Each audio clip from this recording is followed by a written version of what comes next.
ये मैंने पिछले साल रेन लिली के 6 बल्ब लगाए थे और देखिए कितने सारे प्लांट्स इसमें हो गए हैं। जितनी सी इनकी पत्तियां दिख रही हैं ना, ये उतने ही नीचे बल्ब हैं। और जो रेन लिली होती है ना, इसमें मल्टीप्लाई होते रहते हैं। जो बल्ब वाले जितने भी प्लांट होते हैं वो मल्टीप्लाई होते रहते हैं मिट्टी के अंदर। और एक साल में एक बल्ब से ढेरों मतलब सैकड़ों बल्ब हो जाते हैं और वो पूरा गमला भर लेते हैं। इतने सारे अपने को तैयार मिल जाते हैं। तो ये मेरे पिछले साल के ही हैं। इन्होंने अच्छे से फ्लावरिंग करी थी। और रेन लिली की खास बात है कि जब बारिश होती है ये इसमें फूल तभी खिलते हैं। और पिछले साल मैंने मई में लगाए थे और जुलाई में इन्होंने अच्छी फ्लावरिंग करी थी। और तब से ऐसे ही रखे हुए इन्हीं टब मतलब इन लंबे पॉट्स में मैंने लगा दिए थे। और 3-3 का सेट मैंने लगाया था कि और तीनों के कलर ही बहुत डिफरेंट डिफरेंट थे। तो अब मैं इनको हटा रही हूँ, इनकी मिट्टी चेंज कर रही हूँ। दोबारा से इनको केयर करना है, खाद डालनी है। और कि इस सीज़न में ये फिर से अच्छे से ब्लूमिंग करें, अच्छे से फ्लावरिंग करें।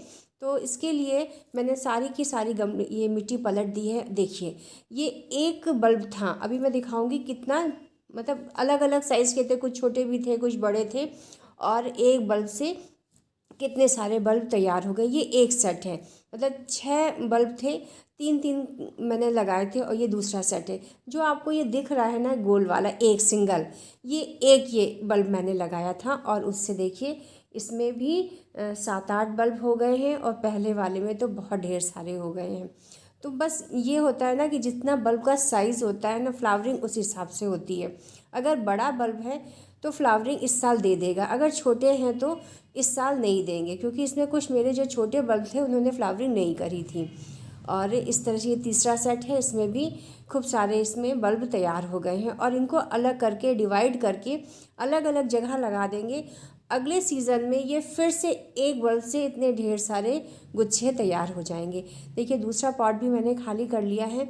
अब ये मिट्टी किसी काम की नहीं, क्योंकि इनका जितना भी पोषक तत्व थे वो सब हट चुके मतलब ख़त्म हो गए हैं। फ्लावरिंग इन्होंने कर दी। और इस बार विंटर में भी मैंने कुछ प्लांट इसमें ही लगा दिए थे, उन्होंने भी अच्छे से फ्लावरिंग करी थी। मिट्टी मैंने चेंज नहीं करी थी। अब मुझे मिट्टी चेंज करनी है, क्योंकि जुलाई में जब बारिश का टाइम आएगा तो फिर ये फ्लावरिंग नहीं कर पाएंगे। देखिए ये चौथा मेरा बंच, और ये इसमें तो और भी ज़्यादा बल्ब हो गए हैं। ये देखिए इतने सारे। और ये तो कुछ ऐसे विंटर का प्लांट का कुछ जड़ रह गई है वो है। और ये पांचवा मेरा,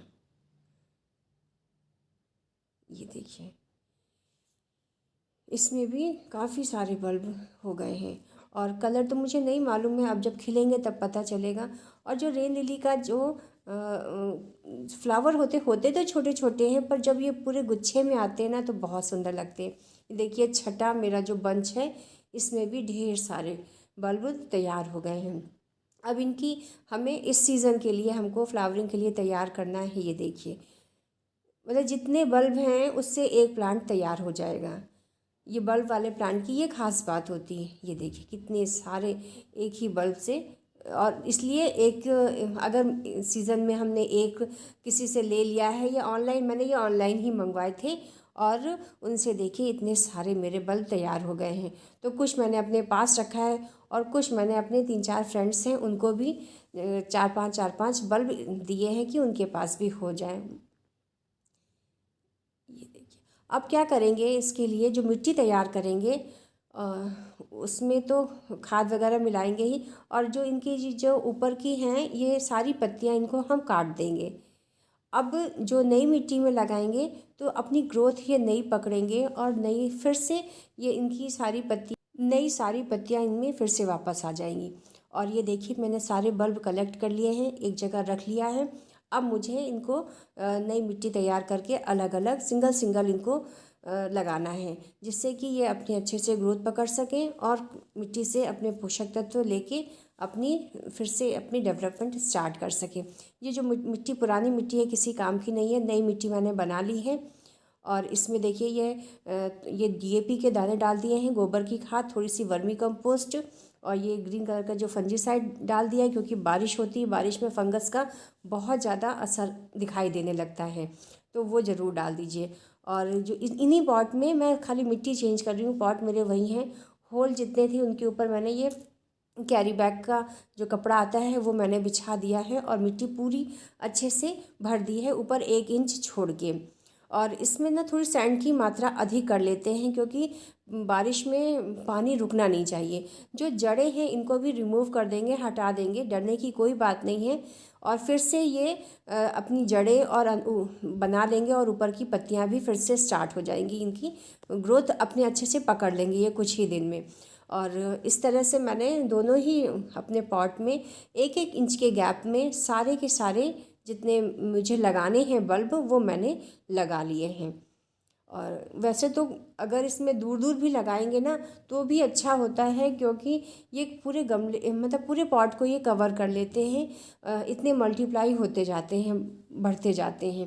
पर इतने सारे पॉट हैं नहीं मेरे पास, तो मैंने इन्हीं में ही पास पास मैंने सारे लगा दिए हैं। और ये मिक्स हैं सारे बल्ब, कलर तो नहीं पता है, तो अब ये तो खिलने के बाद मालूम चलेगा कि कौन कौन से कलर इस बार खिलेंगे मेरे गार्डन में। और तो इस तरह से लगा देंगे, गैप रखेंगे थोड़ा सा, और इनको पानी डाल के इतनी ऐसी जगह पे रखना है जहाँ पे 2-3 घंटे की धूप आए, क्योंकि अभी तो ये छोटे छोटे पौधे हैं, अभी ना जड़ें हैं ना पत्तियां हैं इनकी, तो बहुत ज़्यादा तेज़ धूप में नहीं रखना है। जब इनकी ग्रोथ स्टार्ट हो जाए, नई लीव्स दिखनी स्टार्ट हो जाए, तो फिर आप 12 बजे तक की धूप में फिर रख सकते हैं। अभी तो खाली सुबह की 3-4 घंटे की धूप मिल जाए, बस 9-10 बजे वाली, बस उससे ज़्यादा नहीं, क्योंकि दोपहर की धूप बहुत ज़्यादा तेज़ होती है, बल्ब ख़राब होने का भी डर रहता है। और पानी का ध्यान रखेंगे, पानी बहुत ज़्यादा नहीं डालना है। तो चलिए, आपको कैसा लगा मेरा वीडियो? अच्छा लगा हो लाइक करिएगा, सब्सक्राइब करिएगा। मिलते हैं फिर किसी नए टॉपिक के साथ।